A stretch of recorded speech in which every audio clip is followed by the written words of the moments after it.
सगळ्या या मेडिकल मध्ये उपलब्ध झालेल्या आहेत। आज इकडे रोबोटिक ह्याचा उद्घाटन झालं। मला सांगायला आनंद होतो की ऑर्थो ऑपरेशन आता राठोड साहेबांनी सांगितलं त्यांच्या भाषणात, ते मेडिकल डॉक्टर असल्यामुळे की पूर्वी ऑर्थो ऑपरेशन म्हटलं की म्हणजे आता थोडस म्हणायला नाही पाहिजे, पण जसं सुतार करवत घेऊन हे घेऊन सगळं म्हणजे ड्रिल मशीन हे ते घेऊन, पण आता रोबोटिकचं आज इकडे उद्घाटन झालंय। मी खरोखर मेडिकल हॉस्पिटलचं खूप खूप अभिनंदन करेन, कारण की त्यांनी जो मोदीजींचा कॉन्सेप्ट आहे मेक इन इंडिया, आणि हा रोबोट जो आहे तो भारत देशामध्ये तयार झालेला आहे, हा मेक इन इंडिया माध्यमातून तयार झालेला आहे, आणि त्या माध्यमातून आज हा रोबोट तयार झाला। त्या रोबोटच्या माध्यमातून मुंडे साहेबांनी आता त्यांच्या भाषणात सांगितलं की काय पद्धतीने, आणि त्यांनी कालच एक ऑपरेशन केलं, ऑपरेशन केल्याबरोबर संध्याकाळी पेशंट चालायला लागला। गुडघ्याचा त्रास आजकाल सगळ्यांना, त्याचं कारण असं आहे की no exercise, we are one of the victims, बरोबर ना शेखर सर? कमी वापरलं आपल्याला डोकंच नाही ना शिरसाच्या डोक्यात पुढारी थोडी आलं असतं, सूटबूट घालून तिकडे फॅक्टरीत बसलं असतं।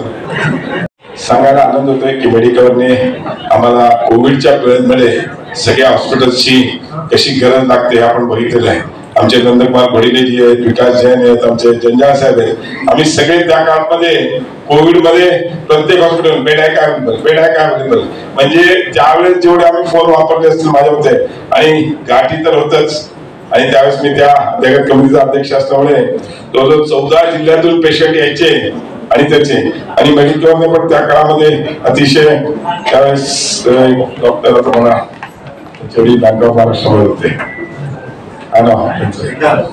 शास्त्र होते, आणि खूप सगळ्या हॉस्पिटल्स मध्ये आणि सगळ्या डॉक्टर्सनी सगळ्या हॉस्पिटल्सनी त्यावेळेस अतिशय चांगली मदत केली। मेडिकल पण त्या काळामध्ये चांगल्या फॉर्म मध्ये होतं, आणि आम्ही रोज सगळ्या डॉक्टर्सना फोन करायचो कारण की अनेक पेशंट अनेक वेगळ्या वेगळ्या गावातून यायचे, आणि आज हायटेक सगळी ही हॉस्पिटल आपल्या छत्रपती संभाजीनगरमध्ये झालेली आहे। म्हणून आज मी मेडिकलने जे विश्व ऑर्थो सर्जिकल रोबोटचा जे इकडे अनावरण झाले, उद्घाटन झाले, मी मुंडे साहेब आपल्याला एवढीच विनंती करीन की रोबोटने ऑपरेशन करताना पेशंटला जरा किमती कमी ठेवा, कॉस्ट, कारण काय शेवटी हे बघा आम्ही फोन कधी करतो दवाखान्यात कुठल्या हॉस्पिटलमध्ये, राजकीय माणसाचा फोनावर एक तास आहे, ह्याला ऍडमिशन द्यायचं, लवकर ऑपरेशन किंवा लवकर हे करा, दुसरा फोन आमचा कशाला जरा बिल जास्त झालं थोडं कमी करा, बरोबर ना संजीव भाऊ? डॉक्टरकडे दुसरा फोन, हा, पण आमचा त्याच्यात काही वैयक्तिक स्वार्थ नसतो, आणि खरोखर काही पेशंटची परिस्थिती तेवढी नसते त्यावेळेस त्याला, आणि माननीय मोदीजींनी आयुष्यमान भारत कार्डच्या माध्यमातून 5 लाखापर्यंत मेडिकल ट्रीटमेंट आहे ती त्याच्यामध्ये इन्क्लूड केलेली आहे। मुख्यमंत्री सहायता निधीमध्ये पण अनेक पेशंटना म्हणजे 2.5 वर्षात माननीय एकनाथजी शिंदे साहेबांच्या नेतृत्वामध्ये मुख्यमंत्र्यांच्या माध्यमातून जवळजवळ 900 पेशंटला मी माझ्या माध्यमातून म्हणजे त्यांना मुख्यमंत्री सहायता निधी मिळवून दिलेली आहे, आणि असे अनेक लोकांना त्याचा नक्कीच फायदा होतो। पण काही ठिकाणी आमची विनंती एवढीच असते की थोडस पेशंटला त्याची आर्थिक परिस्थिती बघून कन्सिडर केलं पाहिजे। मी हे म्हणणार नाही की मोफत करा, पण थोडस रिजनेबल करून करावं हीच आमची नेहमी विनंती करते, आणि त्याच्याकरताच आम्ही फोन करतो आणि ऍडमिशन साठी फोन करतो। बाकी तर मी जास्त वेळ घेत नाही, कारण मला पुढे अजून 2 कार्यक्रम आहेत, आणि मी माननीय अध्यक्ष आमचे पालकमंत्री संजय शिरसाट साहेबांची परमिशन घेऊन ठीक आहे परमिशन घेतो। पण या ठिकाणी पुन्हा एकदा मी मेडिकल हॉस्पिटलच्या सर्व टीमला खूप खूप अभिनंदन करतो की एक रोबोटिक असतो, आणि बेसिकली मेड इन इंडिया हा तुम्ही आणला, त्याबद्दल तुमचं खूप खूप अभिनंदन। मॅडम टाकळकर सर, पडलेल्या सर, गैफले मॅडम ह्या सर्वांनी आज उपस्थिती लावून कार्यक्रम फार छानरित्या पार पडत आहे.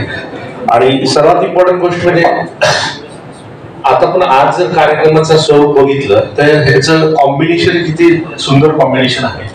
प्रायव्हेट सेक्टर आणि गव्हर्नमेंट सेक्टर हे सगळेजण मिळून रुग्णसेवेमध्ये किती हातभार लावताय हे सर्वात इम्पॉर्टंट कॉम्बिनेशन आहे. त्याच्याशिवाय गाडी पुढे चालत नाही. आणि कुठल्याही क्षेत्रामध्ये जर आपल्याला प्रगती करायची असेल तर मला असं वाटतं की राजकीय इच्छाशक्ती किंवा सरकारच्या मदतीशिवाय काहीच होऊ शकत नाही. सर्वात प्रथम म्हणजे मोदीजींच्या मेक इन इंडियाच्या कन्सेप्टमुळे मिसो उभा राहिला आणि त्यांचा कन्सेप्ट प्लस आयुर्वेदिक म्हणजे इन हेल्थ सेक्टर जसं गव्हर्नमेंटकडून पण हातभार लागला झाला. So government is into competitive nature with private sector right now. म्हणजे ज्या पद्धतीने आपले गव्हर्नमेंट हॉस्पिटलची इन्फ्रास्ट्रक्चर डेव्हलप होते गव्हर्नमेंटचं आणि प्रायव्हेटचं. So government is giving tough competition to private sector. So private sector has to build itself also to the expectations of the people as well as government.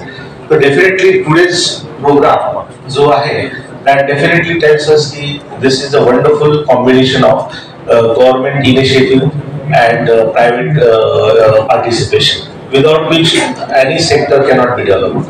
So definitely I will thank Atul Saveji, Mantri Mohoday and सगळेजण. आणि I wish medical best of luck for the development of the robotic assisted knee replacement. Thank you. पहिल्यांदा मला वाटतं या शहरामध्येच robotic operation होणार आहे. त्याचं उद्घाटन माझे सहकारी अतुलजी सावेंनी केलं. सर्व उपस्थित डॉक्टर मान्यवर. मी येताना वाट पाहत होतो अतुलचं भाषण संपण्याच्या पूर्वी जेव्हा मी आल्यानंतर सुद्धा अतुलने जास्त भाषण केलं. सगळ्यांना भाषण करायला सगळ्यांना भाषण यासाठी करायला लावलं की मी आता जास्त बोलू नये नाही तर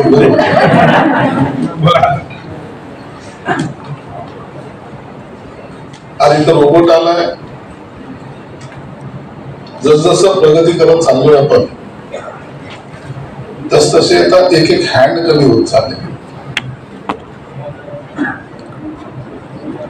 रोबोट कोणती डिग्री घेऊन आला माहित नाही. MBBS है, MD है, MS है, नो डिग्री बट एक्सपर्ट तो आहे.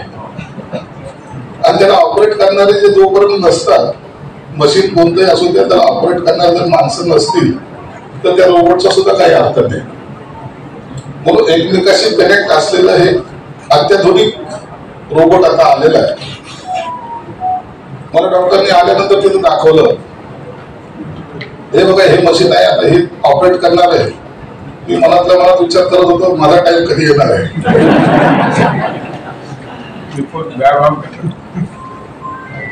मला मेडिकलचा जास्त अनुभव. एकदा असं होतं पायऱ्या चढत होतो दम लागायला लागला. मुंबईला असताना आमदार असताना मित्र म्हणे बॉम्बे हॉस्पिटलमध्ये माझा मित्र आहे त्याच्याकडे जाऊन एकदा दाखवून दे. याला बरोबर घेतलं हॉस्पिटलमध्ये गेलो. ते डॉक्टर नंतर हार्टचे ते डिपार्टमेंटचे हेड होते. नंतर 4 महिन्यानंतर ते हार्ट अटॅक त्याचं नाव माझ्या लक्षात येणार की डॉक्टर गोयल. गेलो तिथे दम लागला एंजिओग्राफी करावं लागेल. ECG वगैरे केली. एंजिओग्राफी करायची. एंजिओग्राफी केली. एक वेन्स 100% ब्लॉक आहे. माझ्याकडे आतमध्ये येऊन म्हणतात आता बरं मी त्या बेडवर पडलो. सांगतात थोडं प्रेमानं तर सांगा भगवान ने तुमको बचाया.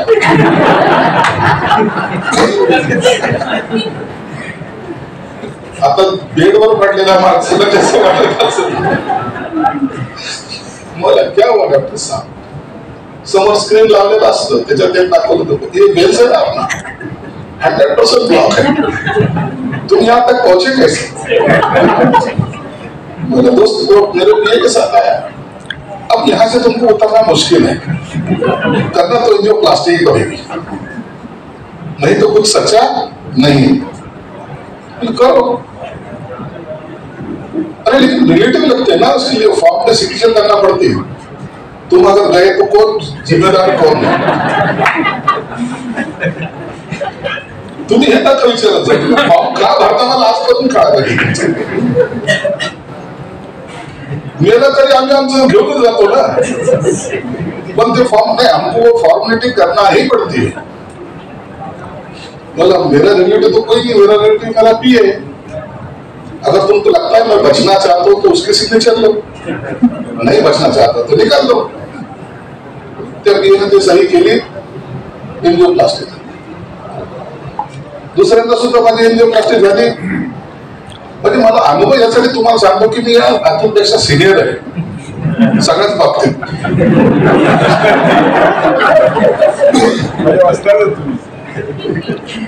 त्याच्या वडिलांबरोबर मी काम करायचं, सिनियरिटी मध्ये मी या गोष्टीने सुद्धा सिनियर आहे। दुसऱ्यांदा असं डीसीपी डिप्युटी सीपी मीटिंग होती, घाम यायला लागला, तिला थोडस अनइझी वाटतं, घरी जाऊ।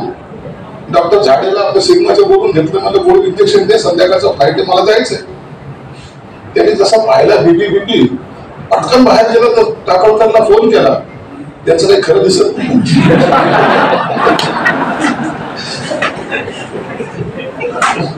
दर वेळा माझं काम आता काही कळतच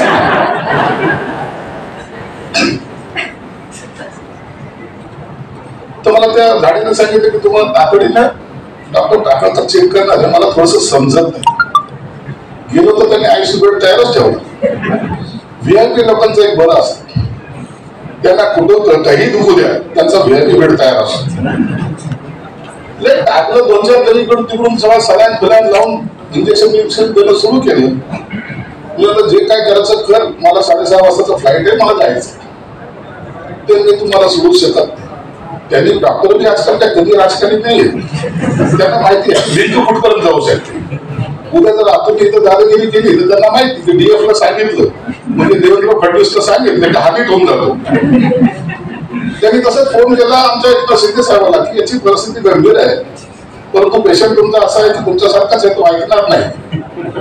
तर शिंदे साहेबांनी फोन मारला, तुला मुंबईलाच यायचंय ना, सकाळी तुला काय म्हणतात त्याला एअर ॲम्ब्युलन्स पाठवतो, तू ये। मग मला कळालं की मी जास्त सिरियस आहे। सकाळी 8:30 वाजता पुन्हा निघाव केला, तिथं ते सर्व उपस्कार। सांगायचं तात्पर्य असं आहे की माणसाच्या आयुष्याशी हे मेडिकल जे आहे ना ते लागलेलं आहे। पूर्वीच्या काळामध्ये घरामध्ये काय असावं